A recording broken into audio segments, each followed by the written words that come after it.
राजकारणी चोर, लाचखाऊ, भ्रष्टाचारी, उन्मत्त असं आपणच ओरडणार आणि पुन्हा पुढल्या खेपेला आपणच त्यांना निवडून देणार.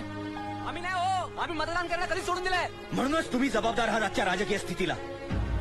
निवडणुकीची सुट्टी तुम्ही हॉलिडे म्हणून साजरी करता आणि त्याचा फायदा घेऊन हे राजकारणी पैसे आणि बोगस मतांच्या जीवावर पुन्हा पुन्हा 5 वर्ष आपल्याला लुबाडायला मोकळे होतात. प्रत्येक नगरसेवक, आमदार, खासदार हे तुमच्या प्रश्नांची उत्तरं द्यायला बांधील आहेत. पण आपल्यापैकी किती जण त्यांना त्यांच्या कृत्याचा जाब विचारतात? का नाही आपण त्यांना विचारत, अरे बाबा तुमची भूक तरी किती? तुम्हाला भस्मय झालाय का? किती खाल?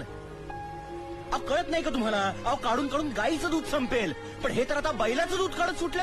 कोथिंबिरीची जुडी सुद्धा पारखून घेणारे आपण राजकारणाच्या बाबतीत इतके गाफील का? ऐऱ्या गैऱ्यांच्या हातात सत्ता देऊन मुरदाडासारखं गुडघ्यात माना घालून स्वतःच्याच मुलखात परक्यासारखं जगण्यासाठी जन्माला आलोय का आपण?